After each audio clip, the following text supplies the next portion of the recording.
So welcome everybody.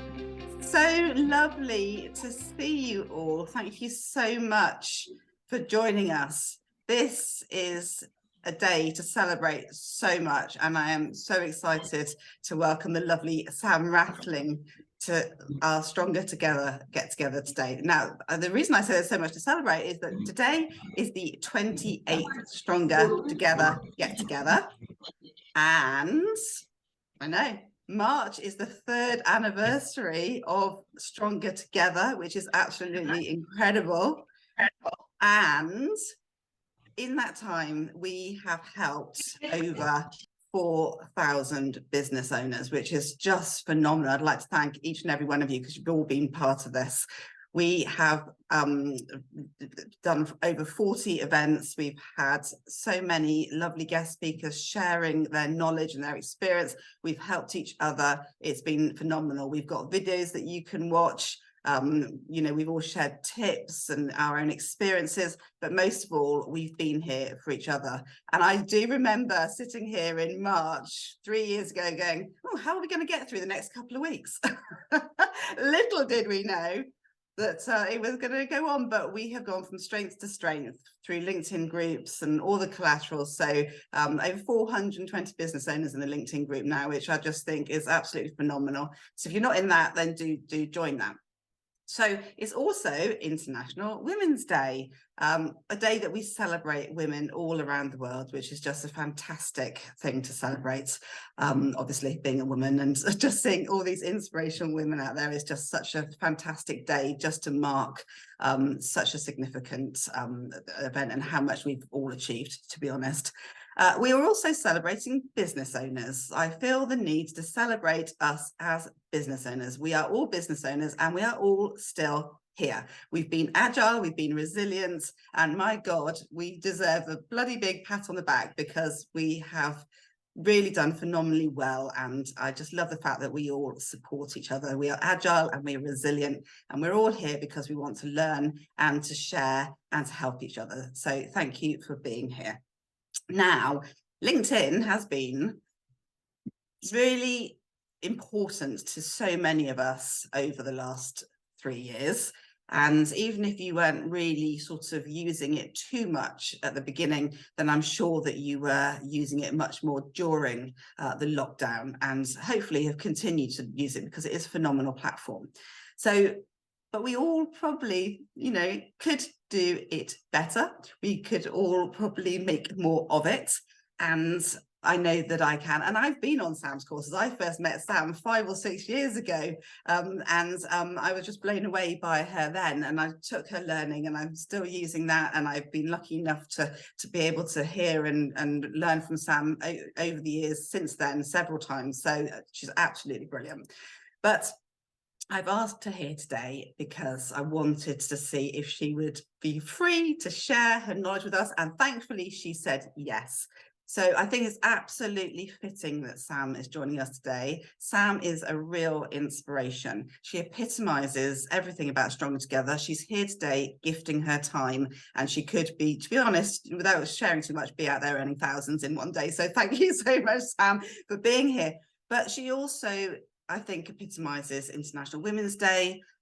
She's been to hell and back, and she is still here, and she is stronger. And she also epitomizes everything about being a successful business owner. And she's been to hell and back with her businesses as well. This is a journey that she has shared in public on social media, but she has been to hell and back, and she's had to deal with things that the majority of us, luckily, don't have to deal with at all. And it's made her stronger, and it's just made her a truly inspirational woman that she is today.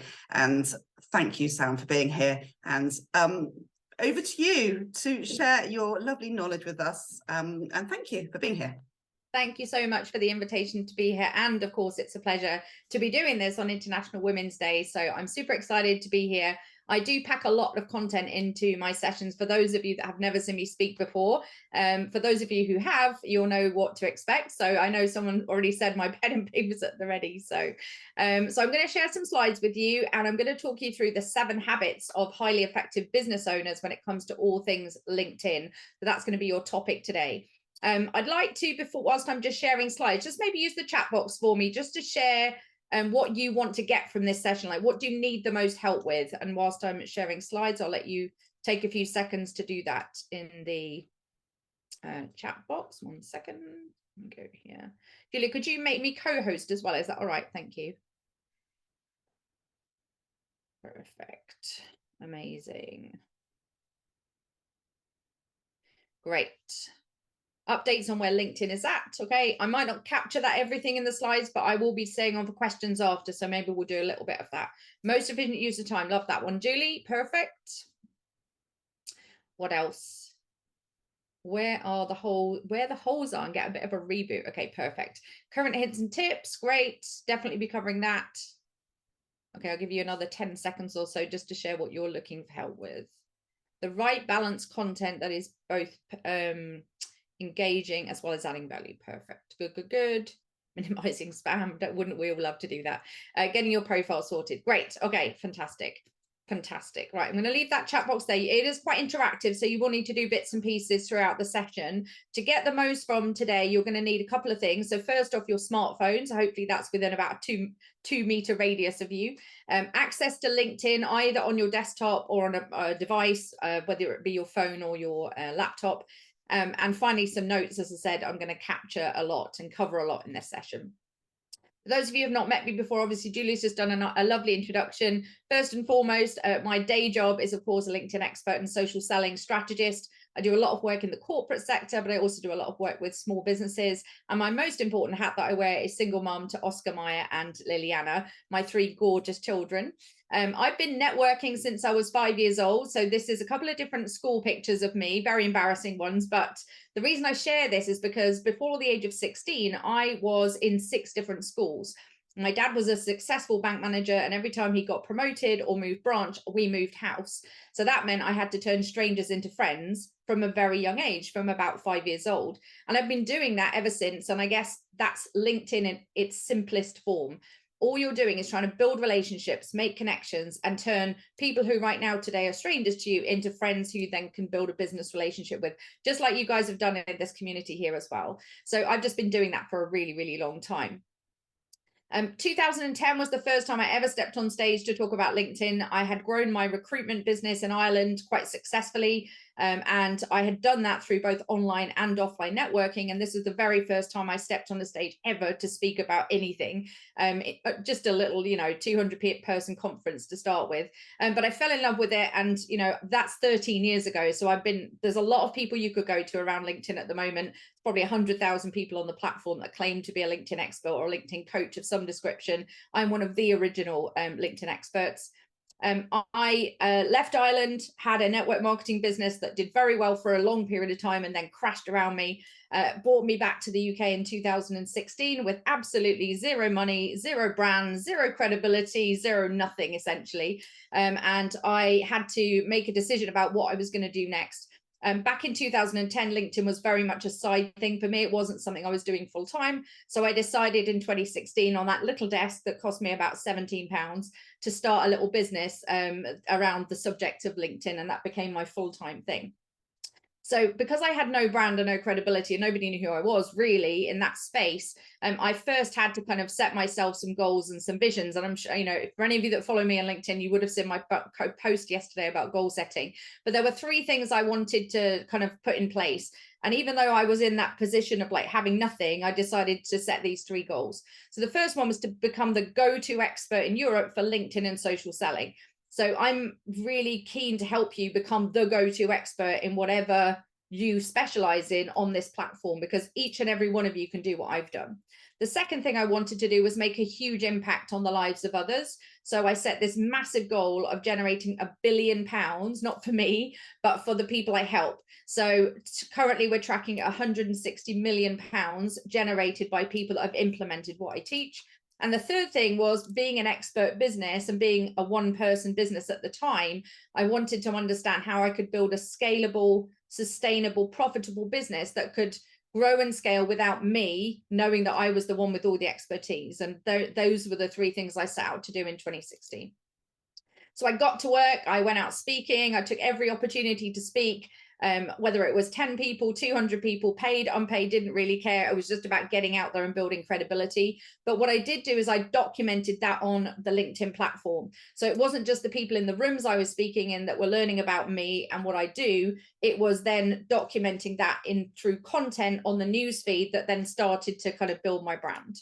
I then got invited on bigger stages. I've spoken now in 60 countries. And from a credibility perspective, I wanted to go out there and actually put my stamp on my field. And that was about creating a book. So Linked Inbound was launched in 2019. There's a 2022 edition out there now, and Linked Outbound is about to release. So we're just a little bit delayed on the launch, but hopefully in the next couple of weeks, Linked Outbound should be on the market as well. So for those of you who have never kind of experienced any of my content and you like what you hear today, that would be a good place to start as a next step. Today, I'm the Chief Revenue Officer of a company called Pipeline 44 with Chris Taylor. Some of you might follow him on LinkedIn, and Nicholas Jones. And we have an amazing team. We've got a team of 6 at the moment, and that's growing quite rapidly in our agency. We have a social selling academy, a marketing agency specializing in LinkedIn, and I do a lot of corporate training. When I first started out back in 2016, I would be afraid to charge 750 quid for a day of my time. Now my corporate clients pay me £15,000 a day. So I've gone from not having, you know, a big brand or credibility to now being kind of the go-to person, and I'm paid well for that knowledge and expertise. So let's talk about social selling. I'm going to talk about this quite a lot today because it's one of those buzzwords that people hear and they think they know what it is, but I'm just going to kind of give you my definition of what I call social selling, because you can do social selling primarily on LinkedIn, but obviously on other platforms as well. So my definition is this: social selling is about building relationships, creating brand awareness, and staying top of mind with both your prospects and customers. So when they are ready to buy, they think of you first. People think that LinkedIn is just about, you know, sending messages, connecting with people and hoping that somebody responds and somebody sees your content and just, you know, gives you a piece of business. But ultimately, when you connect with someone on LinkedIn, 98% of the time, they're not ready to buy from you at that point. They haven't had enough touch points. They need to probably have somewhere between 6 and 12 touch points with your brand, and probably need to invest somewhere between 3 and 5 hours of time with you before they get themselves to a point where they're ready to buy from you. So social selling is about planting those seeds, connecting with people, but then using your content to nurture and stay visible and stay credible with those people, so that when they are ready to buy your product or service, they go, oh yeah, I need to speak to Julia. Oh yeah, I need to speak to Fiona, because you've been the person that's been consistently showing up for them in the newsfeed. So how are we going to do this? So the successful people that do well on LinkedIn understand this equation. V plus C equals O. So what does this stand for? The V stands for visibility. You're not going to get business on LinkedIn unless you are highly visible. That means showing up, actively engaging on the newsfeed. It means posting content. It means having a profile that gets you found. There's lots of ways to be very visible on the platform. The C is very important as well, and that is credibility. This is about the social proof that you're out there doing what you do, that you're good at what you do, that you have credibility in your space, that you are someone good to work with. That could be through recommendations. It could be through other people tagging you in posts. It could be through you documenting your journey and talking about all the success stories. The challenge is that you're all really good at what you do, but not enough people know about it. So it's about leveraging LinkedIn to build that credibility and help you to understand and help prospects to understand why you're good at what you do. So that leads to then opportunities. You're never going to get opportunities on LinkedIn unless you are both visible and credible at the same time. So I said I was just going to share 7 things with you today, and these are going to be the 7 habits of highly effective business owners when marketing on LinkedIn. So pen and paper at the ready. Habit number 1 is obsession with your social selling index, or what we call your SSI score. So this is a metric that LinkedIn gives every member on the platform a score out of 100 points. So you can gauge how well you're doing at this thing called social selling. So your luckily LinkedIn gives you this, and you can check this out kind of on a consistent basis. I would recommend checking it maybe once a week. Once you know about it, you might be a bit more obsessive with it, looking at it every day, but about once a week is a good amount of time to be checking in on this. It looks like this. It's quite a colorful little scoring system, and it gives you a couple of things. So at the top there, you'll see your industry rank and your network rank. You want those to be low. You want that to be 1% ideally. Thank you, Julia. She just shared the link in the chat box. I was just about to put that on screen, but you've done it in the chat box for me already. I'd like you to go and check out your own score by going to the link that Julia has popped into the chat box. And what I'd like you to do is actually share that in the chat box with everybody, if you don't mind. Doesn't matter what it is today. Doesn't matter whether it's in the 20s, 30s, 70s, 60s, don't really care. You're here to learn. And everything I'm going to share with you today is going to help you to improve that score. So what we're looking for is the big number out of 100 for you to pop that into the chat box there. So the big number out of 100. Great. Got some nice scores going on in there. Amazing. 86. Matt, look at that. Mitt, well done. Amazing. Super cool. You must be doing lots on LinkedIn. Now, it is possible to have a high score and still not be getting business from LinkedIn.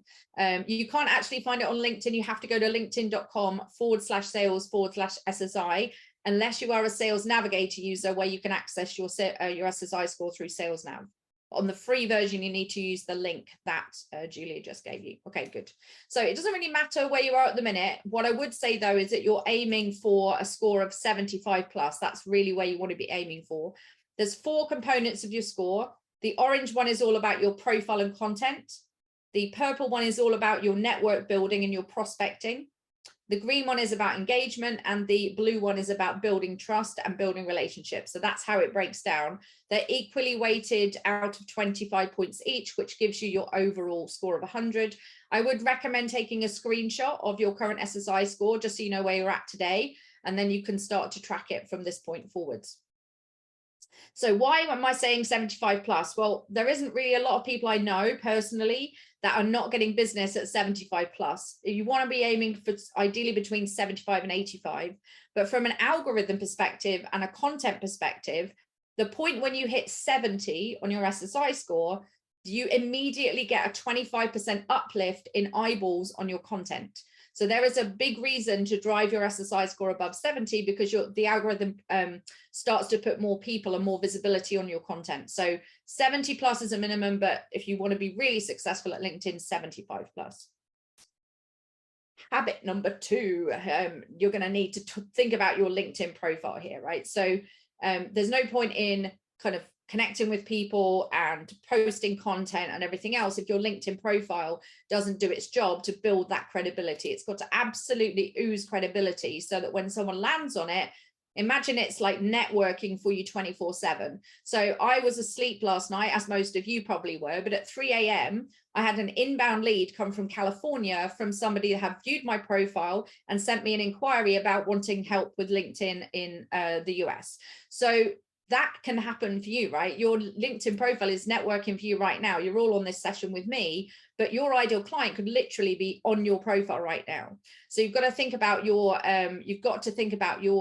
how you're coming across to your prospects, and do they know what to do as a next step, etc. So there are a few things that make up a great profile. Number 1, it's really got to speak to your ideal client. Like when somebody lands on it, it can't be all about you. It has to be about how you help your customers. It's also got to communicate those pain points that you solve. So what are the problems and challenges that you know your ideal clients have? And is it super clear that you solve those for your clients? Building credibility as an individual, both as an individual and as a business owner. So your business needs to be focused in there as well. And a lot of people don't realize how keyword searchable their LinkedIn profile is. You can rank on page 1 of Google with the right keywords on your LinkedIn profile without paying Google a penny. So it's important that you've got the right keywords in there too. You've got to make sure that your profile is compelling your visitors to take action. So do you want them to book a call? Do you want them to download something so you capture their email address? What are the things that you need them to do?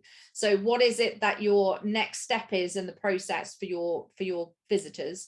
And how are you using your profile to generate leads offline? So there are 20 different elements of a LinkedIn profile. I'm going to pop them all up on screen so you can just take a picture of them. And then I would recommend you leave this session and kind of go use that as a checklist, because there's quite a lot of new features on profiles that a lot of people don't realize. And I'll pick out some of the key ones for you once I've moved on from this slide.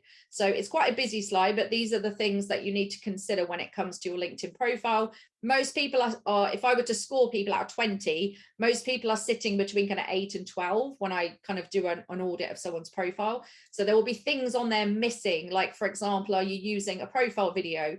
Are you leveraging the audio pronunciation, for example? So there's lots of kind of things on there. When I first wrote my book, LinkedIn Bound, in 2019, there were only 14 elements of a LinkedIn profile. Now there are 20. So LinkedIn keeps introducing lots of new things, which is great. So if you all type yes for me, if you've managed to grab a screenshot of that, just so I know that you've done it. Okay, good, good, good, amazing, good, good, good. Great, so let's look at some of the key elements. So first off, obviously a strong headshot, nicely branded in line with kind of all your other marketing, so it's obvious you know who you are. The line that's underneath your name is called the professional headline, so this bit underneath Sam Rathling. It's important that you've got that keyword, very keyword specifically for what you're looking for, and also that follows you around all over LinkedIn. So if you think about the first kind of 50-60 characters of your professional headline, does it actually capture what you do and how you help your clients? So it's really important that you do that. If you're in creator mode, you'll also be able to put 5 hashtags on your profile as to what you talk about as well. So again, pick things that are very relevant to your industry sector. Another thing that's new, you can see there, I've got a link that says free 100 content ideas. That takes people to a landing page where they can pop their email address in, and I can take people off the platform. You can all put a link on your profile, and I would recommend it's some kind of lead magnet or something valuable to your potential prospects, so that you are using your profile to actually build your list. You've then got an about section, which again, I'm not going to read through this, but like it needs to be clear, crystal clear, like who you help, what pain points you solve, etc. I get people booking meetings off of my LinkedIn profile directly without me ever speaking to them. I also have links on there to different products and so. And if you don't have a featured section, you're missing a trick as well. So I have a few things on there that are going to be highly valuable to profile visitors. So I have a YouTube video about how to become the go-to expert on LinkedIn. If someone from a smaller business wants to go and check me out more, they can go to my YouTube channel to do that. I have mine captured on what's called Smart Links, which is a sales navigator feature. So I can actually tell who's even clicking on those and how long they've spent in those links. I have direct links to my masterclasses about sales nav, and I also have some articles on there. I would recommend kind of 6 to 12 different featured section elements. You can put content in there, articles, posts, PDFs, documents, images, whatever you want to put in there. But I would recommend you're using that section massively. It's a lot more visual now than it used to be. So just in relation to your profile, if you were your ideal client, like, would you buy from you today based on what you currently look like? So for most people, that is, you know, there's some work to do. I'm not asking you to answer it. It's just a rhetorical question, but definitely need to think about what your profile looks like. I can see a few questions coming in. I'm going to answer those at the end. So if you can hold those, I'll be doing Q&A at the end. Habit number 3 is all about building your network. So this is one of the habits that people tend to drop if they're busy. So if they've got a lot of client stuff on at the minute, they kind of stop doing the prospecting and they stop building their network because they get busy. And then in a few weeks' time, their project is finished and they're like, oh, I need more clients. So you get in this kind of feast or famine kind of situation rather than having this consistency around pipeline building. So prospecting is a really, really key habit. And this is all about building your network. Now, you can build your network in 2 ways. Inbound, which is, of course, a great way to build a network where people are coming to you, but that's reactive. It's not consistent, and you're not in control of how many inbound leads you get. Like, I know roughly how many I'm going to get in a week, but it's not guaranteed, and they're not necessarily the right prospects for me. So I would much rather focus on the outbound, which is where you're proactively putting people into your network who match your ideal client. Now, I've talked about the ideal client a couple of times, so we're going to kind of go into a bit more detail on that, but there's no point in creating content or writing a profile or, you know, in prospecting if you don't know who you're going for. So it's really important that you are very clear on LinkedIn about who is your ideal client. So this is an acronym. I like an acronym. So if you write down IDEAL, I'll give you the kind of the breakdown of what you need to think about when you're prospecting and building your network. So the first thing is the industry sector. So where do you want these people? What type of industries or business types are you looking to target? The D is the demographic or the description. So how big are they? How many staff do they have? What kind of revenue do they have, etc. So think about that from a type of industry and type of company perspective. The E is about the experience. So who do you need to speak to inside those companies? Write down all the different job titles that you need to do business with. So if you're targeting larger companies, that could be 10, 15 different individuals with different departments and different job titles. If you're targeting smaller businesses, you might just want the owner or the MD or the founder. The attributes is more to do with their culture and like any other things that describe them. So I like to work with kind of scale up tech companies who have recently been invested in. So that would be kind of attributes that kind of fit with those types of companies, but that might be different for you. And finally, the L is the location. Where do you want them? So this is something I would take offline, like after the session, and really kind of spend a bit of time on. Because once you nail this, you can get much clearer with your content, with your prospecting, and with your profile, so that everything you do is about getting those people. Now, the ideal client is the ones that, if you're going to invest time in LinkedIn, the ideal clients are going to be the ones that are like they're going to give you the biggest bang for your buck. So if you're going to spend half an hour a day on LinkedIn or 45 minutes on LinkedIn to get new clients, you ideally don't want to just be going for your bread and butter ones. You ideally want to be going for those kind of bigger opportunities if you're going to invest time in it. Now, the more of your ideal clients you have inside what I call your circle of influence, the better. So your circle of influence is that first degree network that you see there, that white band. But don't forget that the more people that you have inside your first degree network, the bigger your second degree network gets. And actually prospecting at second degree is a really good thing to do because you've got some mutual contacts there. Now, I have somewhere around the 25,000, almost 26,000 connection amount of people. I don't say that to impress you. I say that to impress upon you that when you connect with someone on LinkedIn, you're not just connecting with one person, you're connecting with that one person, plus you're bringing that person's network one step closer to you. So for those of you that have never met me before, if you today added Sam Rathling into your first degree connections, you're now bringing my 25,000 plus connections into your second degree. Do you think there might be somebody in my 25,000 connections that could be a good client for you? Chances are probably yes. So the more first degree connections you can build, the bigger your second degree network becomes, and that's where you want to ideally prospect. When you start liking, commenting on other people's posts, it's not just your first degree network that necessarily see that, it's also your second degree network that see that too. So a lot of people ignore the fact that this second degree network is where probably their next best client is going to come from. Now, the bigger that circle of influence, the easier it's going to be to reach and target the people that you really want, and the higher chance that they're going to see you in their newsfeed. I landed my biggest customer. They've currently spent over £300,000 with me on a big social selling program. I landed them because somebody who I connected with had them in their network, and I started showing up on their newsfeed. But I had zero connections to that large company. It was just because my first degree network started interacting, and that large company saw it, and that's what happens. So network building is about the invitation. So this is about getting somebody to connect with you on LinkedIn.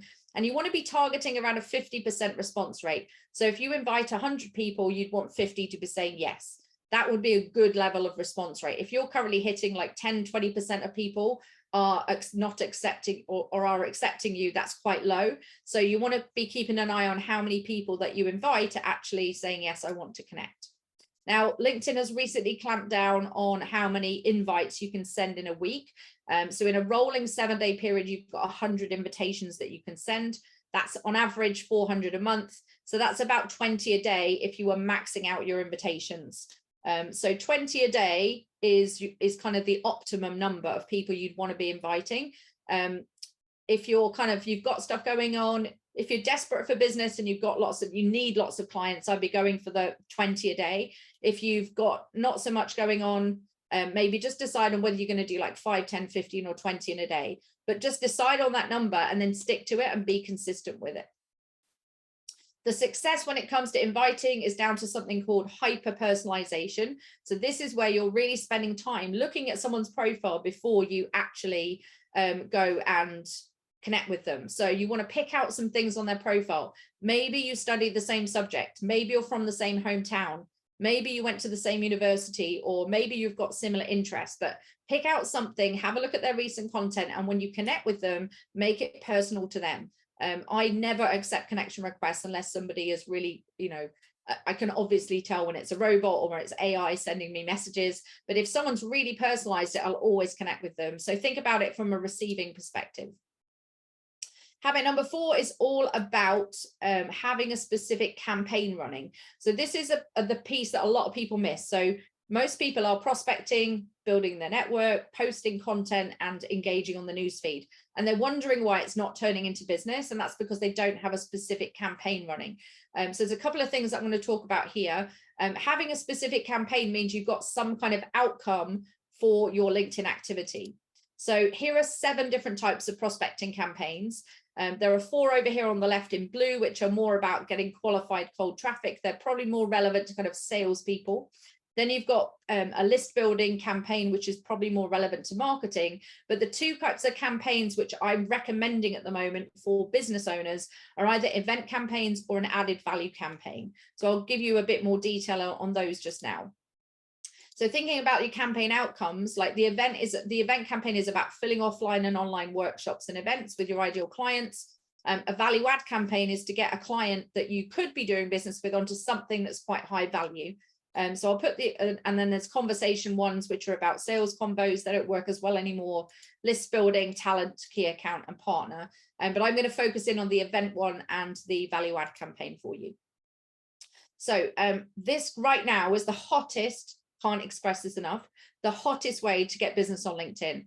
Running events, publicizing them on LinkedIn, and absolutely filling them full of people with your ideal client and delivering massive value to an audience is a great way to get people to become customers and convert. We run events as a business, as Pipeline 44. We run 4 a month. Myself and Chris run 2 each. So I run one called the Butterfly Effect. Chris runs one that is specific around getting clients from LinkedIn. And then I run one for another target market for corporate clients, and Chris runs a different one as well, depending on the audience. So typically we'll be running 3 or 4 in a month on average. You can see there the number of attendees that say they're going to come to these events. Every single one of the people that say they want to come is an expression of interest that they are interested in that topic. So every single person that says I'm coming is immediately an opportunity to generate a lead. When they register on Zoom to say, yes, I'm coming to that event, they give their name and their email address. So that means you're then data capturing those people, which you can then market to separately. And all of the people that actually go to attend are spending lots of time with your brand. Therefore, they're moving themselves through that process. So this is one of the hottest ways to generate business.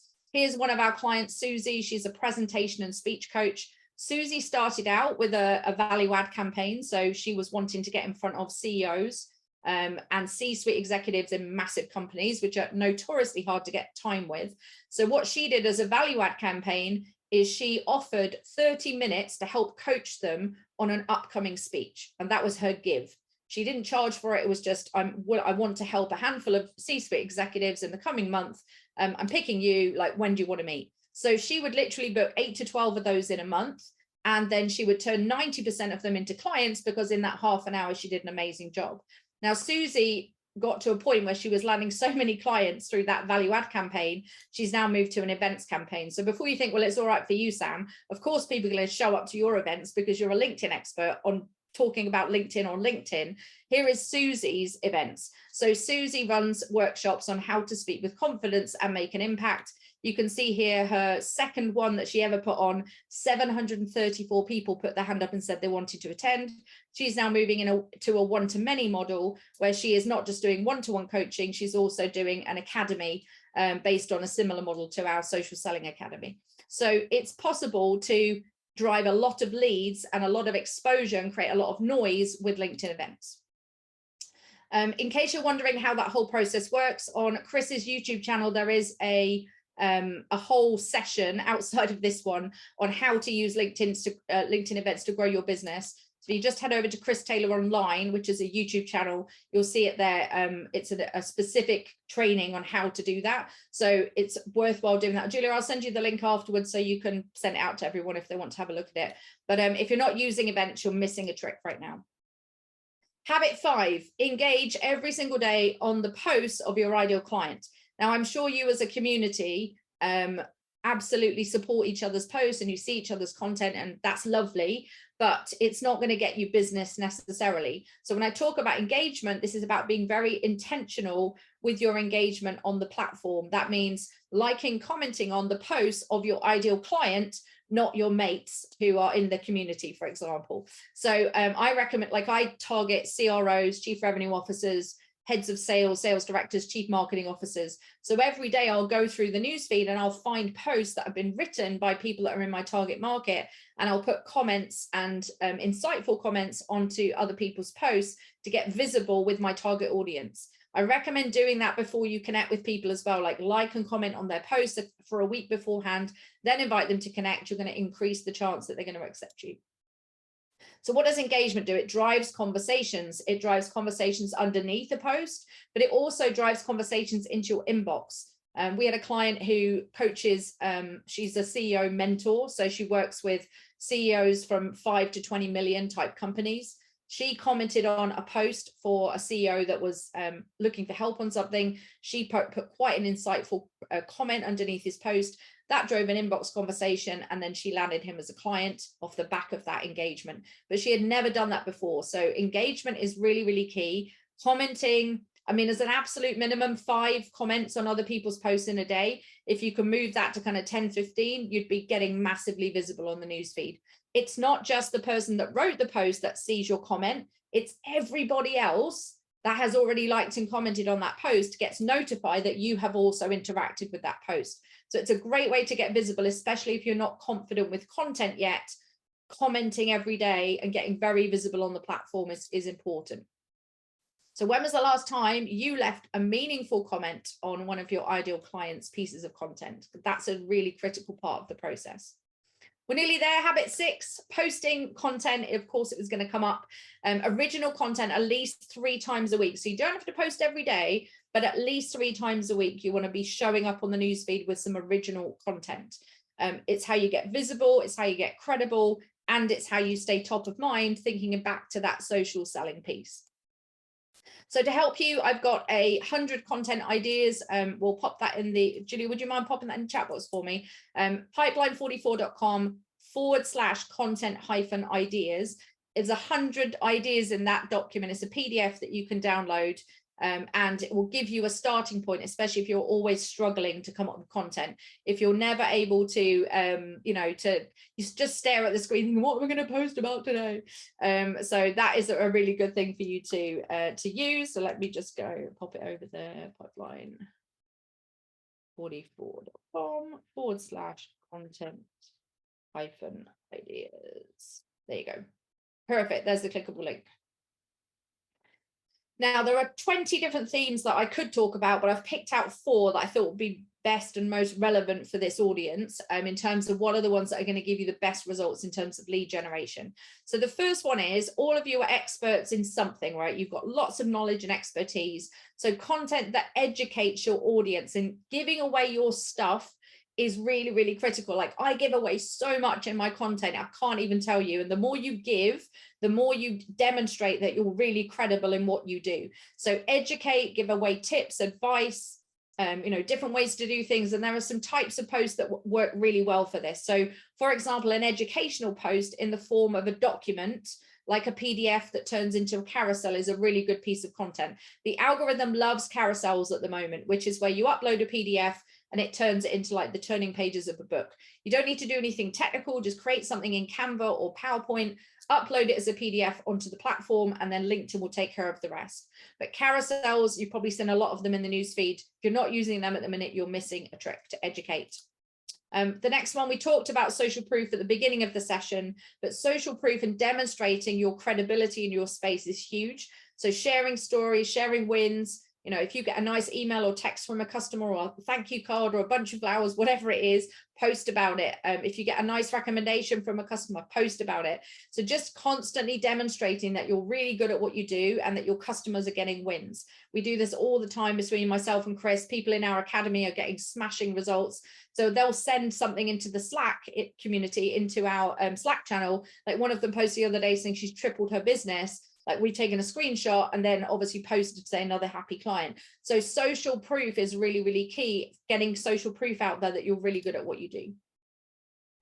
Lessons. So this is one of where you can kind of talk about your journey. So thinking about your lessons in business, your lessons from, you know, meetings that you've had in the week, just kind of, you know, like using your experience to share your lessons, because everyone on LinkedIn is there for a couple of reasons, right?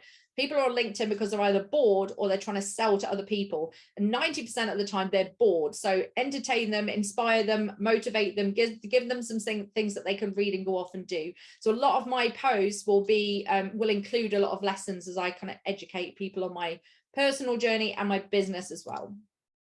And the last one, no surprise that documentary has made it to the list of 4. So documenting your journey. So how can I help you with this one? So there are some easy content ideas when it comes to documenting. So just for a second, like grab your diary on your phone, like wherever you keep your appointments.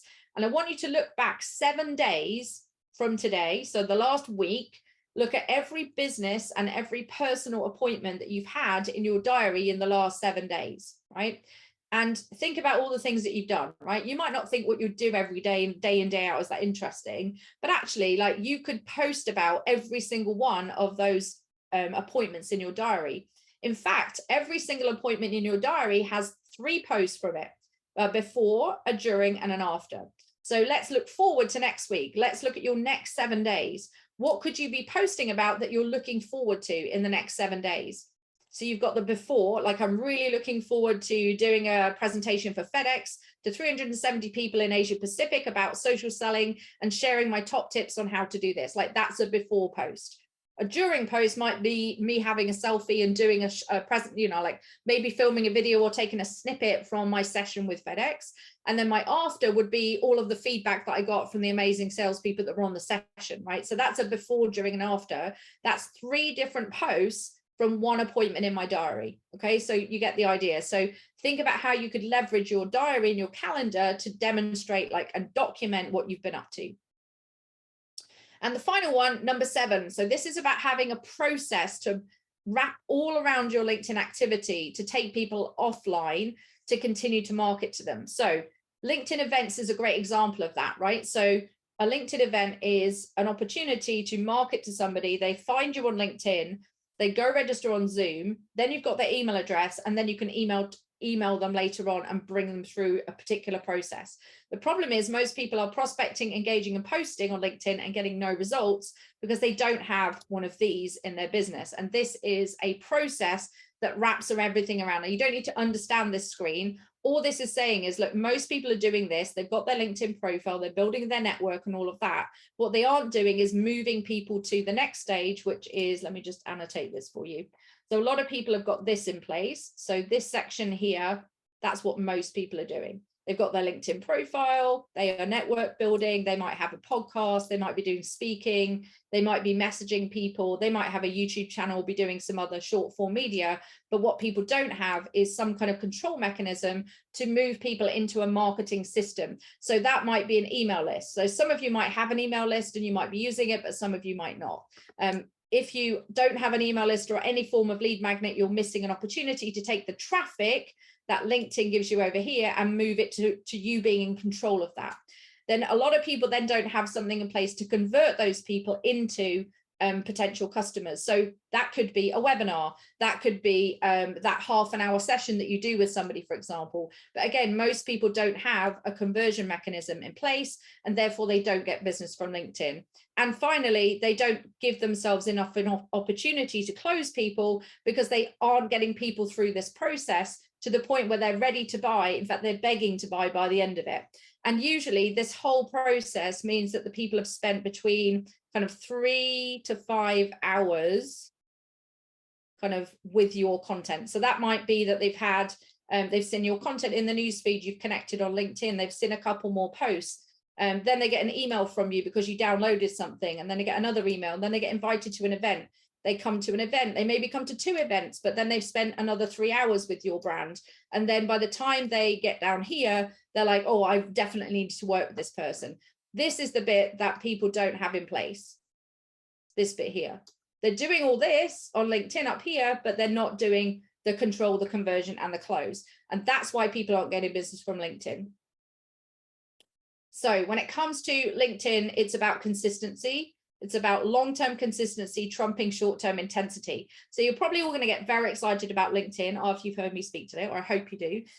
But there's no point in just kind of going mad on it for a couple of weeks and then kind of going back to being busy again. It's about absolutely like doing those consistent habits, getting those habits in place and sticking to them so that you can then get yourself to a point where you have this process and you have this system in place. Social selling is a marathon, not a sprint. You can't expect to sort your profile out and do a few posts and then magically start getting business. It does take time to build your brand. It does take time for you to get to a point where you have that machine that's just generating leads for you all the time, but it is possible to build it. I'm Sam Rathling. If we're not already connected on LinkedIn, I'd love to connect with you. So grab your smartphones and point your camera at the screen, and that will take you to my LinkedIn profile. So I'll give you 30 seconds to do that. And whilst you are connecting, I'm going to thank you, Alistair, amazing. After the session, obviously, I'll connect with all of you. If you have specific questions, like you can obviously message me on LinkedIn, but I am going to stay on just now to do some questions. I think most people have done it now. My catchphrase for those of you who've never heard me speak is, if you're not LinkedIn, you're totally linked out. And it's time for questions. Back to you, Julia. Thank you. And I've done that really weird thing where I've gone purple again, which is just something that happens occasionally on Zoom. But everybody would just have to get sort of forgive me for that. Thank you, Sam. That was absolutely brilliant. So thank you, everyone. Thanks for having me, Julia. Best of luck, everyone. Take care. Thank you. Have a good day, everybody. Bye.